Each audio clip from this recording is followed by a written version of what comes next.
नमस्कार। आज के इस एक्सप्लेनर में हम एक ऐसी कहानी पर बात करने वाले हैं जो सच में किसी ऐतिहासिक थ्रिलर से कम नहीं है। राजस्थान के राजवंशों की कहानी, प्राचीन अग्निकुंडों के रहस्य से लेकर बड़े बड़े साम्राज्यों की कूटनीति तक ये सफर बहुत ही रोमांचक होने वाला है। तो सबसे बड़ा सवाल, क्या सच में राजस्थान के ये अजेय योद्धा एक हवन कुंड की आग से पैदा हुए थे? आइए इन महान वंशों की पौराणिक और ऐतिहासिक जड़ों को खंगालते हैं। मिथक और इतिहास का ये संगम सच में हैरान करने वाला है। आज हम इस पूरे कालक्रम को 5 हिस्सों में समझेंगे। पहला, अग्नि, मिथक और उत्पत्ति। दूसरा, अजमेर का स्वर्ण युग। तीसरा, बगावत के किले। चौथा, हाड़ा और देवड़ा वंश। और अंत में कछवाहों की कूटनीति। शुरुआत करते हैं हमारे पहले भाग से, अग्नि, मिथक और उत्पत्ति, यानी चौहानों का शुरुआती इतिहास। अब चंद बरदाई ने पृथ्वीराज रासों में एक बहुत ही दिलचस्प कहानी बताई है। उनके मुताबिक आबू पर्वत पर ऋषि वशिष्ठ के यज्ञ को राक्षसों से बचाने के लिए सीधे अग्निकुंड से 4 योद्धा वंश पैदा हुए। परमार, प्रतिहार और चालुक्य पहले आए। लेकिन जब उनसे बात नहीं बनी, तब सबसे आखिर में चौहानों का उदय हुआ, जिन्होंने इस यज्ञ को बचाया। मतलब एकदम किसी रक्षक जैसी एंट्री। लेकिन रुकिए, इतिहास के पन्ने कुछ और ही कहानी कहते हैं। 1170 ईस्वी का मशहूर बिजोलिया शिलालेख शुरुआती चौहानों को वत्स गोत्री ब्राह्मण बताता है। इसी से पता चलता है कि वासुदेव नाम के शासक ने वो मशहूर सांबर झील बनवाई थी। तो एक तरफ अग्निकुंड का मिथक है और दूसरी तरफ ये ठोस ऐतिहासिक सबूत है ना। एकदम दिलचस्प टकराव। आगे बढ़ते हैं दूसरे भाग की तरफ, अजमेर का स्वर्ण युग और चौहानों का तेजी से बढ़ता साम्राज्य। यहां अगर हम इस सफर को देखें तो चौहानों की तरक्की वाकई कमाल की थी। 1113 में अजय राज ने अजमेर बसाया, फिर अर्णोराज ने आनासागर झील बनवाई। इसके बाद विग्रहराज चतुर्थ का दौर आया, जिसे चौहानों का स्वर्णकाल कहते हैं, क्योंकि उन्होंने दिल्ली तक फतह कर ली थी। और फिर ये युग महान पृथ्वीराज तृतीय के साथ तराइन के ऐतिहासिक मैदानों तक पहुंचता है। अब एक बात जो बिल्कुल साफ होनी चाहिए, ये शासक सिर्फ तलवारें नहीं भांज रहे थे, वो अपनी संस्कृति और धर्म को भी जमकर बढ़ावा दे रहे थे। जैसे डोली व्यवस्था, मंदिरों के रखरखाव के लिए आधिकारिक तौर पर जमीन दान में दी जाती थी। यानी युद्ध के साथ साथ समाज को भी बखूबी संभाला जा रहा था। और हां, ये खूंखार राजा साहित्य के भी जबरदस्त संरक्षक थे।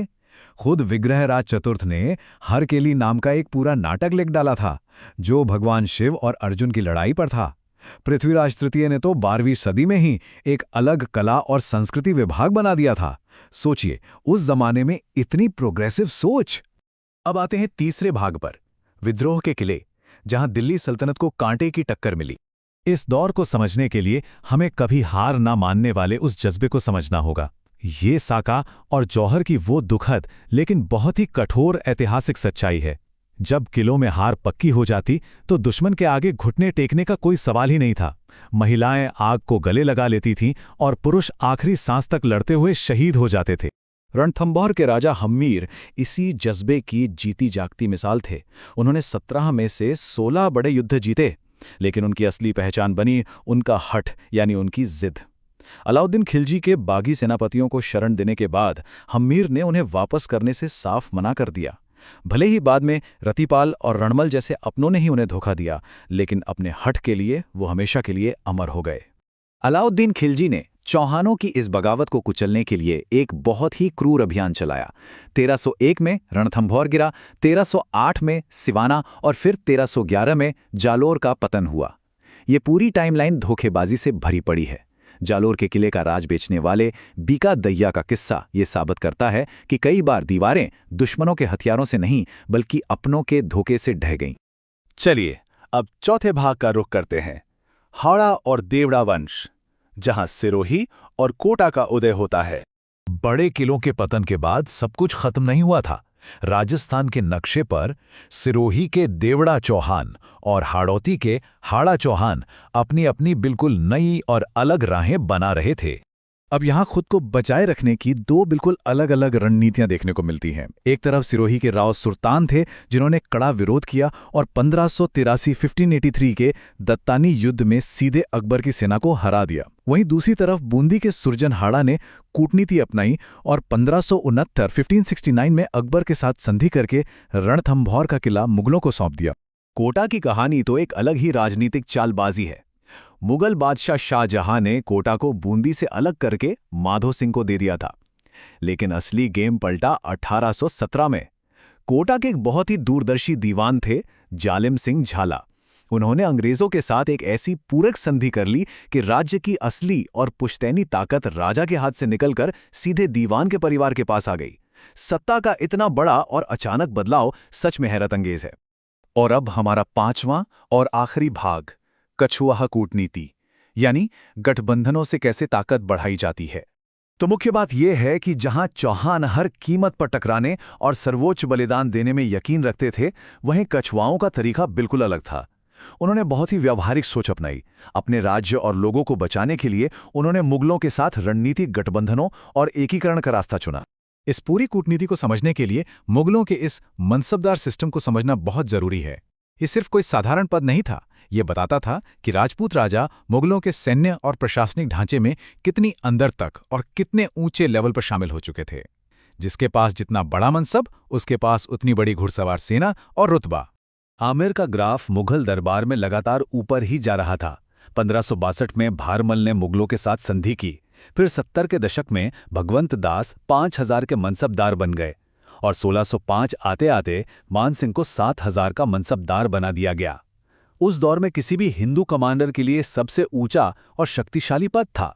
मान सिंह सिर्फ एक स्थानीय राजा नहीं रह गए थे, वो मुगलों के लिए एक बड़े विजेता की तरह काम कर रहे थे। काबुल में 5 अफगान कबीलों को हराया और उसी जीत की याद में आमेर के झंडे को पचरंगा यानी 5 रंगों वाला बना दिया गया। बिहार में पुरी के जगन्नाथ मंदिर को बचाया और बंगाल से राजा केदार को हराकर वो मशहूर शीला माता की मूर्ति लाए जो आज भी आमेर में मौजूद है। तो जैसे जैसे हम इस एक्सप्लेनर के अंत की तरफ बढ़ रहे हैं, राजस्थान के इतिहास को आकार देने वाली ये दो बिल्कुल अलग विचारधाराएं एकदम साफ हो जाती हैं। एक तरफ चौहानों का रास्ता है, पूरी तरह से बगावत, कभी ना झुकने वाली जिद और संप्रभुता के लिए अपनी जान तक कुर्बान कर देना। और दूसरी तरफ है कछुआओं का रास्ता, रणनीतिक शादियां, मुगलों की सेना में टॉप रैंक हासिल करना और स्मार्ट गठबंधनों के जरिए अपने साम्राज्य को सुरक्षित और समृद्ध बनाना। और आखिर में ये पूरी गाथा हमें एक बहुत ही गहरे सवाल के साथ छोड़ जाती है।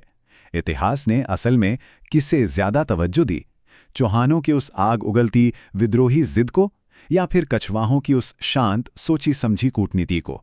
किस रणनीति ने समय की कसौटी पर एक ज्यादा मजबूत और लंबी विरासत छोड़ी? जरा सोचिएगा इस बारे में। इस एक्सप्लेनर में हमारे साथ जुड़ने के लिए बहुत बहुत शुक्रिया।